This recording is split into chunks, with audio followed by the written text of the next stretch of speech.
Sejam muito bem-vindos ao canal Afinal, o que somos nós? Assistam agora a segunda parte da entrevista da Juliana, onde ela responde as nossas muitas perguntas. Se você não assistiu a primeira parte, não se preocupe, é só acessar o link que está disponível para você aqui em cima e também na descrição do vídeo. Corre lá, confere a primeira parte e volta aqui para fechar com chave de ouro. Você vai amar. E se gostar, por favor, se inscreva no canal, dê likes, compartilhe com os amigos. Isso ajuda e muito a mensagem chegar a mais pessoas. Bom proveito!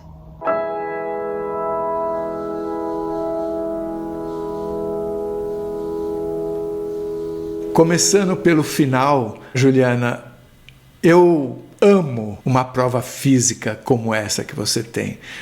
Então, de novo, as pessoas vão ver lado a lado aqui as duas fotos, sendo que uma parece ser uma pessoa atrás de alguma coisa que é difícil dizer por causa da falta de definição, pode ser um arbusto, pode ser pedra, alguma coisa, onde nada existia. Todo mundo precisa entender que esta outra foto, tirada depois, ela mostra pedras que foram colocadas ali para sinalizar onde foi vista aquela figura ou aquele vulto. Então, ali, naquele momento, só havia um jardim, um gramado. Você acha que talvez isso tenha sido uma forma de responder a você a pergunta que queria ter uma confirmação de que de fato tinha acontecido alguma coisa? É, porque é muito difícil, né? Minha família é uma família que é de descendentes de médicos, né? Meus avós eram médicos, meus bisavós eram médicos, meus trisavós eram médicos, e as pessoas aqui são meio descrentes das coisas. Então, meus médicos também ficaram muito descrentes. Não, e ainda teve algum que falou comigo, para não falar quem é, ele falou comigo, não conta isso para os outros, não, que os outros vão achar que você é doida. Tá, mas se a pessoa achar que sou doida, não tem muita importância, não, porque foi muito bom que eu vivi, assim, eu estar no meio de uma pandemia, num lugar que tinha tudo para pegar uma doença, que eu já estava fragilizada, né, com outras duas doenças, e morrer. E só tive bênção, então, independente do que acreditem para mim, mas eu acho que é, sim, alguma forma de eu poder provar que tudo aquilo foi real. É interessante que os médicos, eu sinto que ao negar que isso tenha sido algo de fato ocorrido, eles lançam mão de argumentos mais fantasiosos do que a realidade que você viveu. É tipo, eles acreditam a mente poderes e super-homem. Não, a mente fez tudo isso, a alucinação fez tudo isso, ok, mas assim... E quem fez aquela figura que você fotografou? Foi a sua mente também? Pois isso eu não pude ainda perguntar para eles, né? Ainda não tive, porque logo depois... Todo mundo ficou esperando aí que eu fosse tomar 2, 3 e até 4 anos de anticoagulante, e a hematologista começou a fazer alguns testes, né, para ver se eu tinha algum fator de risco, né, para ter tromboses recorrentes, chama hemofilia, e ela falou que tinha 5 marcadores, que dos 5, se ela encontrasse 3, eu tinha esse risco de ter hemofilia, então que eu poderia desenvolver outras tromboses. Ela não achou nenhum marcador, vários e vários exames, várias e várias vezes tirei sangue, e ela não achou nenhum marcador, e aí ela pediu para eu repetir a minha ressonância magnética, e no que eu fui repetir a ressonância magnética, eu não tinha nenhum traço de trombose dentro do meu cérebro. Isso é muito impressionante, porque esse ser que falou com você, aparentemente ele tinha um domínio do futuro, ou tinha um domínio da situação e do futuro, no sentido, como é que pode ter sido dito a você que você não ia pegar Covid? Certo? Como é que pode ter sido dito a você que você não ia ter nenhum tipo de sequela? Então são duas coisas. Primeiro, eles garantiram, aparentemente, através do que fizeram, né? Essa luz, essa passagem de mão sobre o seu corpo, e ao mesmo tempo eles tinham algum tipo de poder que nos escapa, que garante a você uma espécie de imunidade a uma situação extremamente contagiosa. E é engraçado que depois do que eles falaram, eu meio que relaxei para o Covid. Eu não estava mais preocupada se a enfermeira estava indo no box do lado e vindo em mim sem lavar a mão, ou alguma coisa assim, que eu tinha essa preocupação. Quando eu cheguei no hospital, eu meio que relaxei. Era como se, sei lá, eles incutiram isso na minha mente. Eu não vou pegar Covid e pronto. Isso aqui para mim já está resolvido. Eu também queria falar que você foi ao psiquiatra, que foi ele que falou de sonho ou ilusão. É interessante que o Carl Jung, ele teve uma experiência de quase morte numa época em que não havia ainda o termo.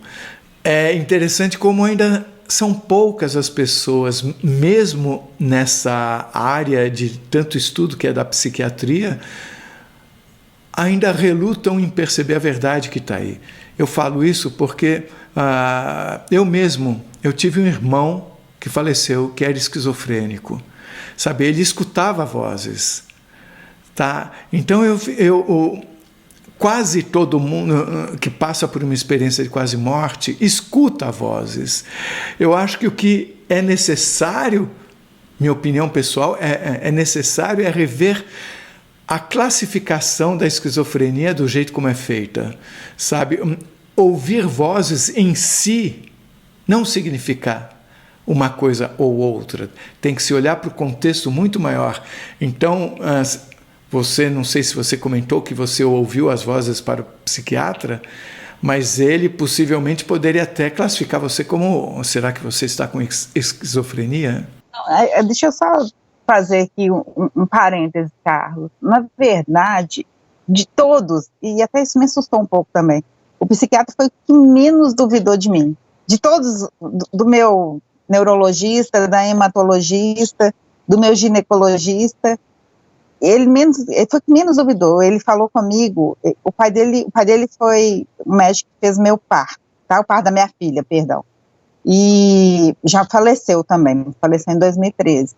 Ele falou que uma vez ele foi conversar com o pai dele, e ele zoando, né, como psiquiatra que ele era, aconteceu alguma situação parecida com a minha, e ele foi brincar com o pai dele com anos de experiência na frente dele, e falou, mas a paciente foi rindo assim, e que o pai dele virou para ele e falou assim, calma, você vai ver coisas que você não vai explicar.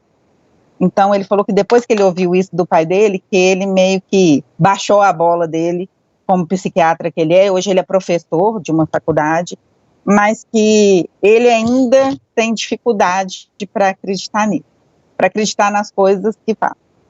Quando eles passaram a mão sobre o seu corpo, você sentiu alguma coisa como calor? Você sentiu toque? Você sentiu cheiro? Alguma sensação? Não, mas eu sabia que aquilo estava entrando dentro do meu corpo. Deixa eu ver se eu consigo explicar. Não é uma sensação que a gente sente, por exemplo, você pega e passa sua mão no meu braço, eu sinto que você passa na mão no meu braço, ou você fura o meu braço com uma agulha e aquilo entra ali e eu sinto aquilo me espetando. Era uma sensação de energia, como se alguma coisa estivesse entrando no meu corpo e passando, como se estivesse passando uma corrente de energia dentro de você, entendeu? Quando passaram a mão na sua cabeça, você nem estava vendo, porque era por trás. Você sentia também ali que estava entrando na sua cabeça alguma coisa? Não é como se estivesse espetando, como se estivesse entrando uma energia. E você me deu a entender que eram múltiplas cores? Era curta cor, era uma coisa que saía da mão dele, ficava aquele trem azul, vermelho, amarelo, tudo misturado. Era um trem, era como se tivesse com um cristal na mão, virado para o sol, e aquele trem ilumina e sai um monte de luzinha, é aquilo. Você percebia com detalhe a mão deles? Eu não fiquei prestando muita atenção na mão, eu via eles passando a mão, e sabia que era a mão deles, era um membro, mas se você me perguntar, tinha dedo, tinha eu não sei, não posso, porque saía o raio ali e aquilo mistura, né, a cor com a mão, com a roupa brilha muito. Esses dois seres tinham uma estatura normal para nós, seres humanos. Não eram nem mais altos, nem mais baixos, de uma forma que chamasse a atenção. Eu estava deitada, né, mas vamos ver. Ele tinha a altura dos médicos normais que estavam lá, que seriam 1,80m, 1,70m, 80, né, que geralmente é. Você diz que a roupa era muito branca, mas você chegou a perceber o rosto deles? Não, porque a luz da roupa ofusca o rosto. É como, deixa eu te explicar como que é isso. Sabe quando você vai ver imagem de criança no jornal, que eles tampam e ficam colocando aquelas imagens quadriculadinhas assim? Você consegue ver um vulto, mas você não vê a imagem formada. É mais ou menos aquilo, entendeu? E a roupa, o brilho da roupa ofusca a vista da gente. E por que você diz que eram dois médicos, não poderiam ser duas médicas? Por causa da voz, né? A voz era voz de homem, não era voz de mulher. Então você ouvia a voz sendo dita, ou é como algumas pessoas falam, como se fosse um download? Não, é como aquilo eles falam, mas você ouve dentro da sua mente, você não ouve aquilo saindo da boca. Não é como eu e você conversando, você está vendo eu movimentando a boca. Você ouve dentro do seu cérebro e eles também conseguem te ouvir. Então, na verdade, eles não te ouvem, porque você não fala, você pensa e eles absorvem seu pensamento, e acho que eles pensam e a gente consegue pegar o pensamento deles, entendeu? Não tem a boca mexendo, não existe essa boca mexendo. É interessante, eu quero só registrar, porque você não se lembra, a frase que você disse à sua filha, antes de tudo acontecer, antes de você ter o desmaio, que, olha, eles vieram. Eles vieram, e aí já caí desmaiada, mas eu não tenho essa lembrança. Você não sentiu que seriam esses dois? Não, ela falou que eu parei de comer, olhei para fora da janela, né, porque lá no meu sítio é tudo vidro e madeira, né, são madeiras com vidro. E ela falou, você olhou para fora, mãe, fixou o olhar, falou, olha, eles vieram. E já caí desmaiada. E sua filha olhou e não viu ninguém? Não, nem ela, nem o motorista, nem a mulher do caseiro, e todos os três contam a mesma história. Então é uma coisa que você fala assim, não, a sua filha, sei lá, pensou, entrou numa ilusão, entrou num quadro de ilusão, e os três iam contar a mesma história idêntica. Depois dessa experiência, você voltou a ouvir a voz desse ser? Não, ouvir a voz deles, não. O que eu fiquei depois da experiência, eu fiquei com, vamos dizer que é um poder. Eu acho que é um poder, ou uma faculdade, ou, sei lá, uma coisa, talento, de saber quando alguém pensa em mim. Então, é uma coisa impressionante. Você vai me ligar daqui a 10 minutos, ou daqui a meia hora, e eu sei que você vai me ligar. Eu sei. Então, essa semana mesmo aconteceu um episódio engraçadíssimo. A minha filha tinha marcado o médico para ela na segunda-feira, e no domingo à noite ela falou, mãe, amanhã tem médico, você vai comigo? Eu falei, não vai ter não, o médico está doente. Mas soltei isso assim, sem querer. E aí, na segunda-feira pela manhã, a minha filha ainda brincou comigo e falou assim, mãe, acho que você errou, porque ninguém ligou para falar que o médico estava doente, a gente saiu para andar com o cachorro, quando a gente voltou, a secretária dele ligou e falou, olha, o doutor André pediu para desmarcar as consultas porque ele está muito doente. E realmente, ficou segunda, terça, acho que atendeu ela ontem, foi ontem que ele atendeu ela. E eu olhei para minha filha e falei, viu? Te falei?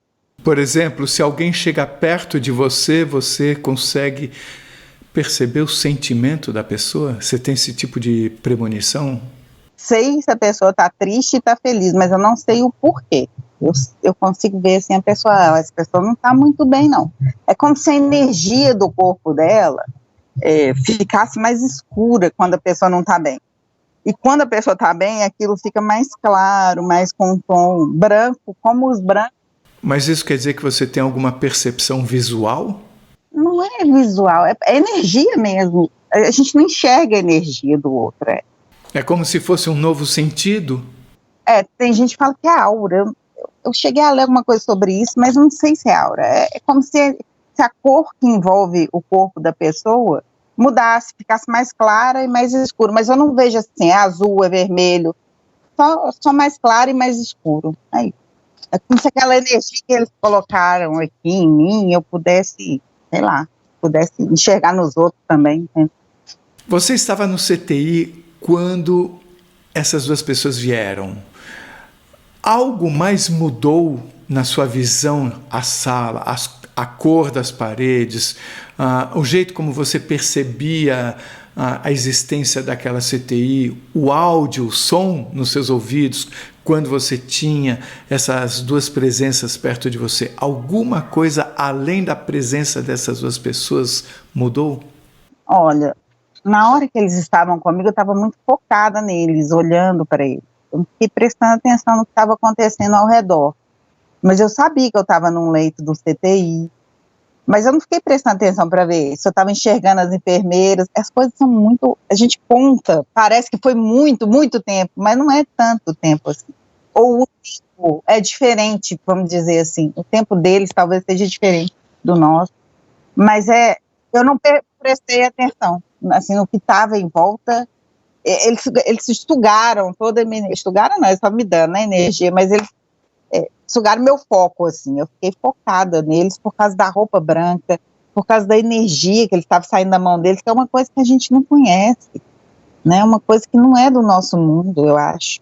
Geralmente os médicos vêm, te dão remédio, te dão injeção, te dão põe soro, mas esse trem de passar a mão por cima, de soltar energia, não é uma coisa do nosso mundo. Acho que não é, né? Eu pergunto isso pelo seguinte: você se sentia estando dentro do corpo físico normalmente? Normalmente. Você não saiu do corpo? Não, nenhum momento. E você teve alguma sensação que chamasse a atenção, tipo de grande bem-estar, de felicidade, comunhão com tudo e com todos, alguma coisa desse tipo?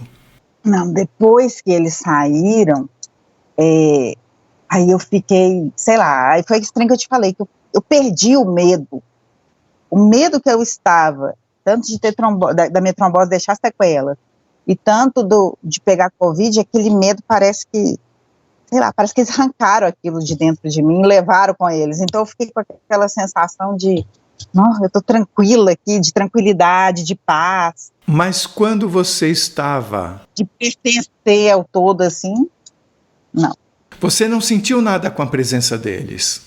Eu senti que tinha algo diferente acontecendo, não sabia o que era, mas na minha cabeça, naquele momento, eram médicos, mas eu não estava entendendo que tratamento era aquele, né? E eles andavam como todo médico, não flutuavam nada? Não, saíram andando normalmente, né? Arrastando aquela roupa branca. Acredito, porque era branca, era uma roupa branca que escorria até o chão. Eu acredito que eles tinham perna ali andando, não vi eles flutuando nada, nem voando, nada disso. Você teve essa experiência de conversar com eles sem precisar abrir a boca. A partir daí, você passou a ter uma faculdade, digamos assim, de sentir o sentimento de quem chega perto de você. Eu pergunto, você acha que isso está relacionado ao fato de, durante esse seu contato com esses dois seres, você ter tido essa faculdade ali naquele momento e que depois dessa experiência isso continuou em você?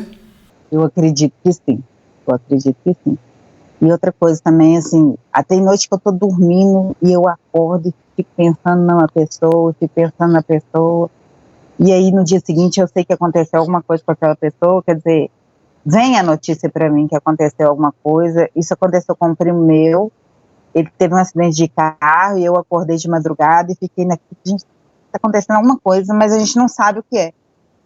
E aí no dia seguinte nós ficamos sabendo do acidente de carro do meu primo, mas assim, não teve nada grave, mas ficamos sabendo disso.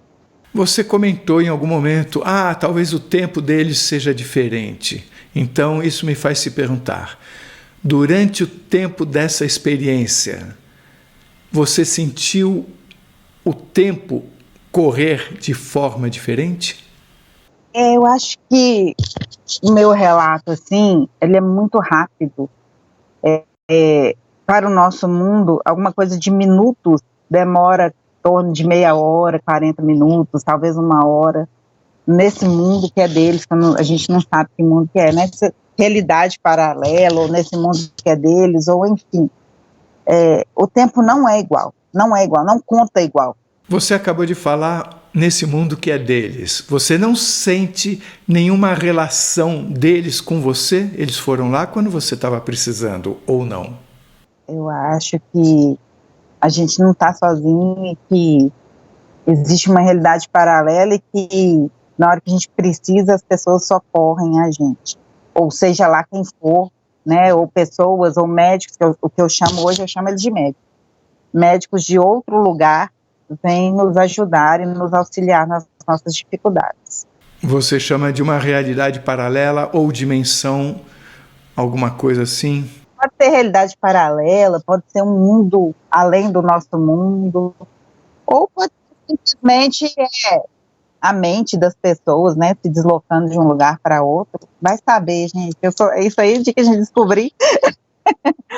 Ou se é uma expansão da consciência, né? Você tinha medo de morrer antes? Muito. Eu tive síndrome do pânico quando minha filha nasceu. Eu acordava desesperada, falando com a minha mãe que eu ia morrer, que eu ia morrer. E depois que eu vivi essa experiência dentro do CTI, eu tinha o pavor de ir para o CTI. E é interessante, né, porque eu tenho 2 formações, a minha primeira é de fisioterapeuta, eu trabalhei 7 anos dentro de um CTI, e eu tinha pavor de eu, Juliana, ter que ficar numa cama de CTI, e tinha muito medo da morte, e nunca mais tive esse medo, não tenho esse medo. Eu acho que quando a gente morrer, a gente vai encontrar uma realidade talvez muito melhor até do que a nossa, mas não estou com muita pressa também, não. Estou querendo ficar aqui, por enquanto. Não precisam de prestar minha ida para essa realidade, não. Mas medo da morte, nunca mais eu tive. Eu me lembro que você comentou sobre uma experiência que ocorreu antes desta experiência que eu chamo de quase morte. Quando você era bem pequenininha, você poderia nos relatar? Quando eu era muito pequena, eu tinha uma lembrança. Quão pequena você era? Quando eu comecei a ter noção de que a gente estava aqui no mundo fazendo, devia ter uns 3, 4 anos. E eu ficava me lembrando de quando eu estava na barriga da minha mãe, e a minha mãe recebendo a notícia que estava grávida, e o meu pai bravo com ela, porque meu pai queria um menino, né? Já tinha tido duas mulheres, né, 2 meninas, e meu pai, então, como teve 2 meninas, meu pai não queria mais filhos, porque falava, não, se eu fizer menino de novo, vai nascer outra mulher.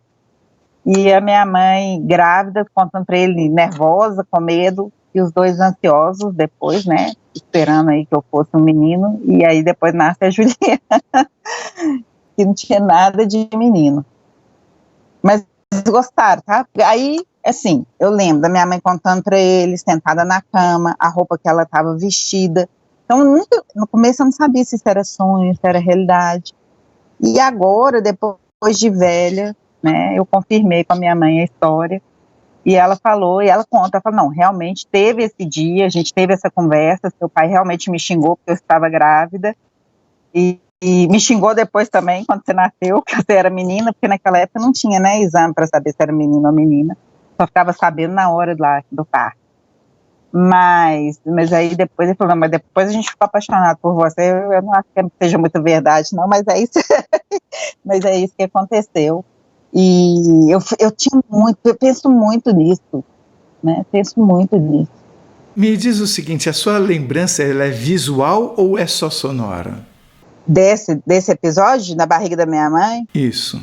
É como se eu estivesse ali vendo, como se minha mãe estivesse grávida, com aquela barrigona, e eu sentada do lado dela na cama, né, eu podia ver a roupa, eu podia ver ela conversando com meu pai estava deitado na cama e ela sentada na cama conversando com ele. A partir do ponto de vista que você tinha ali, da altura dos seus olhos, você sentada ao lado da sua mãe, você seria naquele momento uma criança ou um adulto? Não sei te dizer, na verdade, eu acho que eu era um ser que estava ali, mas acho que não tinha essa noção de ser criança, de ser adulto. Eu acho que talvez seja a minha mente que estivesse ali na hora, não era eu, a Juliana, com meu corpo ali. Faz sentido a gente pensar numa mente sentada? Estava sentada, mas o que eu acho que era a minha noção de não sei explicar direito, Carlos. Tem umas coisas que a gente não consegue explicar. É como se eu estivesse ali, se era criança, se era adulto, eu não sei. É interessante porque você estava, ao mesmo tempo, dentro e fora da barriga. Isso. Ou poderíamos dizer, talvez, que você estava dentro da barriga, mas a sua consciência expandida ia além da própria barriga. Isso é só uma especulação. Como é que você sente isso? Ou poderia ser o meu corpo dentro da barriga da minha mãe e a minha mente do lado de fora. Ela estava ali com 2 meses de gravidez, entre 2 e 3, provavelmente, né? Deve ser, né? Mais ou menos, quando a mulher descobre que está grávida, é mais ou menos isso, né? Começa a enjoar, essas coisas. Quando você contou isso para ela, como é que ela reagiu? Além da confirmação, ela confirmou, mas ela estranhou, ela aceitou, acolheu isso? Ela assustou muito, porque ela não esperava que eu soubesse isso. Ela falou, como é que você sabe isso? Seu pai te contou, né? Porque eu acho que eles tinham algum acordo entre eles de não contar. Talvez fosse isso. E eu falei, que isso, mãe? Jamais que o papai me contar uma coisa dessa. Não, seu pai te contou. Eu tenho certeza que seu pai te contou. Eu vou tomar satisfação com ele. E aí foi lá perguntar, e ele falou, que isso? Nunca contei isso pra ela. Mas eu estava lá, e eu vi isso, e eu sei disso. E eu tenho sensação que ela estava aqui, e eu estava sentada do lado. Se eu era criança, se eu era adulta, eu não sei, a minha mente estava ali. Há um outro depoimento no canal, uma outra entrevista, em que, no caso, um homem também se viu. A mãe dele estava grávida dele, acho que já mais adiantado o período de gravidez, mas ele, da mesma forma como você, ele se via fora, ele andava atrás dela, né? Eu vou até colocar um link nesse momento no vídeo para que as pessoas que quiserem possam assistir isso também. Quando que você começou a se dar conta dessa lembrança que você tinha aos 3 anos? Ela sempre te acompanhou? Essa lembrança? Desde 2, 3 anos de idade eu fico pensando nisso, mas eu nunca quis falar isso com a minha mãe, porque eu achava que era sonho, que era, sei lá, fantasia, alguma coisa. Quantos anos você tinha quando você falou com a sua mãe sobre isso? Eu fui falar com minha mãe isso agora, deve ter uns 2, 3 anos, ainda brinquei com minha mãe, mas você vai tirar a satisfação com o papai agora, né? Quase 50 anos depois, né? Pois ela foi lá tirar satisfação com ele, minha filha. Ela não queria que eu soubesse isso, mas eu sabia. De que forma essa experiência que você teve na CTI, na verdade o conjunto das experiências que você teve, modificou a sua percepção da vida? Eu acho que tem muito mais do que a gente pensa, né? Tem um mundo, uma realidade paralela que a gente desconhece, e que a gente tem que buscar respostas. Eu busco respostas, já busquei em vários locais, já busquei na medicina, já busquei na espiritualidade, já busquei em outras religiões. Hoje sou uma estudiosa disso, mas a gente não pode ficar focado só no aqui e no agora, porque uma hora isso tudo aqui vai acabar, sabe? E a gente só é um pedaço disso aqui, a gente só está aqui nesse momento, vivendo uma experiência, mas uma hora isso tudo aqui acaba. A gente não pode ficar pegado demais às coisas e às pessoas. O que significa tudo isso vai acabar? Você está falando da sua vida, da vida? Um dia a vida acaba, mas assim, a vida que a gente conhece aqui na Terra, mas a gente segue, né, ou a nossa mente segue, ou sei lá o que é essa realidade paralela, que a gente consegue seguir, e aquilo lá é real. Isso aqui, eu acho que nada disso que a gente está vivendo é real, não. Isso tudo aqui foi colocado para a gente viver uma experiência, e depois, no final, talvez a gente tenha que prestar conta de tudo que a gente está fazendo aqui. Eu tenho focado minha vida nisso hoje, e procurado respostas, porque um dia eu ainda quero saber quem são esses médicos. Eu acho que um dia eu vou saber isso. E de alguma forma, de algum jeito, a gente vai saber. Juliana, hoje nós vivemos num mundo muito complexo. Fora mídia social, inteligência artificial, exaustão do planeta, aquecimento global e tantas outras coisas. Você viveu uma coisa que ninguém viveu. Ninguém, vamos dizer assim, a grande maioria da população mundial não viveu. O que você teria a dizer para nós para que saibamos lidar melhor com o dia a dia? Então, Carlos, tudo na vida tem porquê. E tudo na vida a gente não está sozinho, a gente não está desamparado. As pessoas podem estar passando dificuldades agora, né? Como eu estava passando nesse momento. Era um momento muito difícil na minha vida. Estava com uma trombose cerebral, com risco de pegar Covid, estava com anemia decorrente da adenomiose que eu estava. Enfim, eu tinha tudo para morrer, e apareceram pessoas para me socorrer.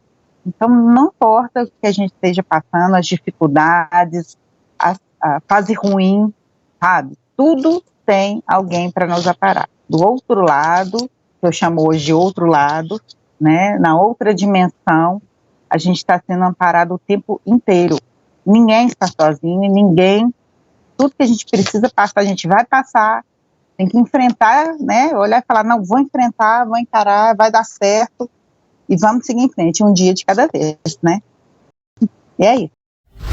Se você gostou, por favor, se inscreva no nosso canal, dê likes, faça comentários, compartilhe com seus amigos, toca o sininho que assim você sempre fica sabendo quando chega vídeo novo saído do forno. E se você tem alguma dúvida ou passou por uma EQM e gostaria de compartilhar a sua história com o mundo, por favor, nos escreva. O nosso e-mail é afinal.oquesomosnós@gmail.com. Essa é uma nova fronteira do conhecimento humano. Vamos juntos atravessá-la?